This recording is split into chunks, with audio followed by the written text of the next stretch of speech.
For our second video in this series on an introduction to Catholicism, I will roundly attempt to give a brief historical overview of the Catholic Church. As we mentioned in our last video, the Catholic Church is more than 2,000 years old and claims a direct line back to the life and footprints of Jesus of Nazareth in the Levant.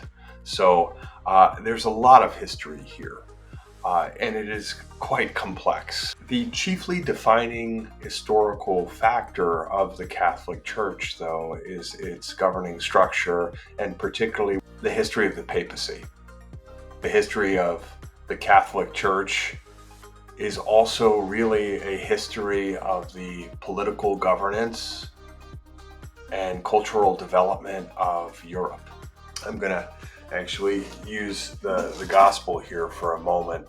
But Jesus chose Simon, son of Jonah, one of his disciples, to be the head of his church. This is Matthew 16, verse 17 through 19. Jesus said to him in reply, "Blessed are you, Simon, son of Jonah, for flesh and blood has not revealed this to you, but my heavenly Father. And so I say to you, you are Peter, and upon this rock I will build my church, and the gates of the netherworld shall not prevail against it. I will give you the keys to the kingdom of heaven. Whatever you bind on earth shall be bound in heaven, and whatever you loose on earth shall be loosed in heaven." Then he strictly ordered his disciples to tell no one that he was the Messiah. An enigmatic last verse there. That small snippet of biblical gospel has done so much to the history and development of the Catholic Church. Those few lines from Jesus of Nazareth reverberate the political history, the cultural history of Europe for 2,000+ years. Peter worked with other apostles, especially Paul, to lead the early church. In AD 64, Peter and Paul reputedly both were executed on orders of the Roman authority, tracking all the way to Nero, the emperor of Rome at the time. He landed on this group of Jews who people were starting to refer to as Christians or Messianics, to blame them for the fire. And he found Peter and Paul were not far behind that. It was said that Peter was crucified upside down. Peter's request.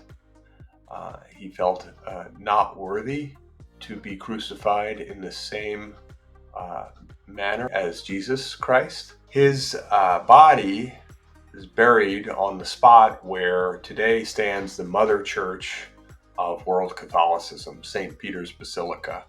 I read recently a book on the catacomb and tombs of the 12 apostles by a wonderful author named Bissell.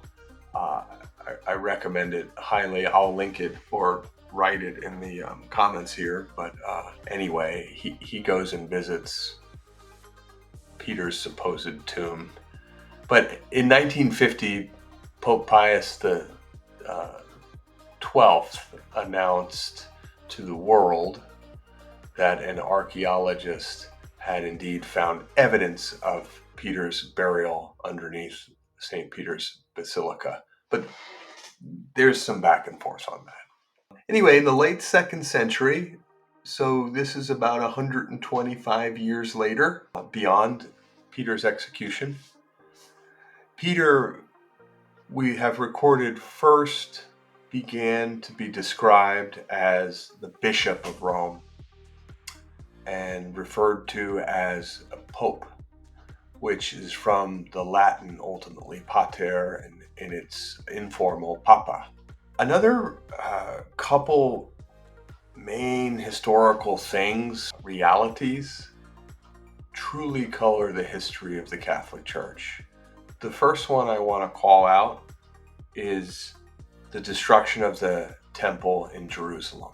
Judaism was a temple-based religion, and with the Roman destruction of that temple, it no longer was. It was a synagogue or a study, a law-based religion, not a sacrificial one, as much as it had been. And it actually put the Pharisees, the scholars, the intellectuals of Judaism way farther ahead than the Sanhedrin, the temple priest class. And modern Judaism really began to grow really from that temple's destruction into the formulation of what it is today. Although the synagogue and the Torah and study of Torah was already happening. Another major second event, reality that colors the history of the church wouldn't be the church without this having happened, Islam. Catholicism had that existential opposition to stand against the fast and far-reaching rise of Islam out of Saudi Arabia, wildfire through the Middle East, North Africa, into the edges and a little bit beyond edges of Europe, into Spain and southern Italy. Catholicism really came to define itself as geographically and culturally Europe in opposition to Islam. The Crusades are a big play in that space. Martyrdom and confessors are next or third event or circumstance that really impacts the history of the Catholic Church. And so if you're keeping score, we've got the destruction of the temple in Jerusalem. We've got the rise and ascendancy into the world of Islam. Martyrdom and confessors of the faith of Catholicism really are there because you've got Roman policy in the second, third, and fourth, a little bit in the 4th century, there to persecute Christians. So those people becoming martyrs or confessors for the faith help spur on the development and the popularity of Christianity. In 312, importantly, Emperor Constantine wins a military victory in northern Italy to become the sole emperor of Rome. And he wins this victory under a Christian emblem. His soldiery had Christian banners flying, or cast on shields, they say too. So Constantine wins this big military decisive victory against another pretender emperor or legitimate emperor to vanquish him, become sole emperor himself, Constantine, in 312. Thereafter, the official religion of the Roman Empire became Christianity. Huge development in the history of Catholicism, right? Before this point, but supercharged thereafter, we see the church really starting to imitate the hierarchical leadership of the Roman Empire itself. We have Bishop of Rome, Pope, as emperor. We have other bishops sitting over important large centers, cities where churches are, as local Christian leadership, right? Kind of like the governor model that the Romans had. The Western Roman Empire in the latter 4th and 5th century really begins to crumble from a defensive and politically cohesive standpoint. This is after the Constantinian emperors. The last one was Constance. Things get choppy. It puts the papacy on a pedestal, so to speak, because the papacy in Rome retains its power and influence in the way that the Roman emperor himself didn't.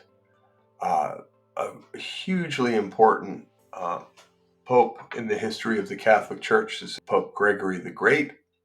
He was in the papacy from 590 to 604 AD. Gregory does is protect Rome and is an emblematic victor and practical winner of pagan forces that were crushing the Roman Empire over to the Catholic Church.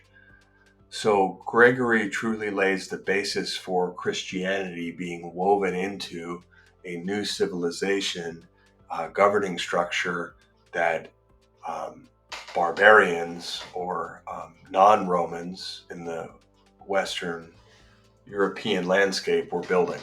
You start to get political leadership in Western Europe that affiliates as Christian. Another big, giant event and circumstance in the history of the Catholic Church is the Orthodox Church breaking away from the Catholic fold in the East in the 11th century. Touched on this a little bit in our first video, but a political divide, cultural divide, and just a general distance had been growing between Constantinople and Rome, or Ravenna, or other important cities in the West. And that distance was just further cemented by the Eastern Church breaking away under the banner of Orthodoxy. They are still separate. Greek Orthodox or Eastern Orthodox Christianity is different and separate governance, separate dogma in limited extent, and they even follow a different calendar. Russian Orthodox is another example under the Orthodoxy tree. The Renaissance comes in the 14th and 15th centuries. The dominance of papal and Catholic Christianity across Europe really begins to crack and fissure under the social, economic, and cultural factors lifting the Renaissance. We see that fruit born in the 16th and 17th century with Martin Luther first, and then all other shoots of Protestantism leading this huge movement, which become known as the Protestant Reformation, where Christians were looking to break out of the Catholic fold and reform their faith community into something different from Catholicism, and often, in their guise, more rooted in the Bible and separate from the 1500 plus years weight of history and tradition that had grown up in Catholicism. Catholicism regroups. There is a counter-Reformation movement. The banner flag of this is the Council of Trent. Trent is a city in what is now northern Italy. The Council of Trent happens the year 1545, 1563, when Catholics get together and do a council. It's not a weekend at the Holiday Inn. Nope. Takes several years generally. At Trent, the Catholic Church commits to staying in a traditional posture in response to the Reformation, and really emerges from that council closed and hostile to any shake or change to absolute established precedent and dug in structure. It's a real conservative posturing that the Catholic Church comes away with from Trent. And that really reverberates throughout the next 4 centuries, right up to the 20th century itself in the 1900s. So what happens then? There's a pope in Rome. His name is John the 23rd. He was on the throne from 58 to 1963. He really begins to open the church to the world. Aggiornamento. And that's opening the windows. And that's really what Pope John the 23rd kicks into motion. The Second Vatican Council, which goes from 1962 to 1965, rubber stamps what we would know today as the modern Catholic Church. Won't be able to unpack it all here, but do know that Vatican II calls Catholics to embrace other Christian groups, other Christian churches, gets much closer to Anglicans and Lutherans and our brothers and sisters in the Eastern Orthodox churches. Vatican II also puts a primacy on social justice in favor of traditional Catholic charitable works. Vatican II points the church's vision to the developing world beyond Europe. A kind of avatar, like embodiment of Vatican II, a super popular and very talented, effective Pope, comes to the Catholic throne in 1978, and long tenure all the way through 2005. Certainly a guy in my active memory and consciousness. His name is John Paul II. John Paul will forever be remembered as the Pope who kind of helped roll back the Soviet Union and the, I guess, official state atheism of the Soviet Union. He was a prime mover in the Berlin Wall coming down in 1989, and many people believe that Pope Francis, the Pope of the Catholic Church today, since 2013 through till today, is kind of like the spiritual descendant of John Paul II. Anyway, that's a rundown, a brief, hopefully, historical overview of the Catholic Church. We'll pick up from here in an interesting direction. I'd like to next unpack how Catholicism is different from other groups of Christians. This is from Eamon Duffy in a book called Saints and Sinners, A History of the Popes, 1997, published. In the flux of history, the papacy has been not a mere spectator, but a major player.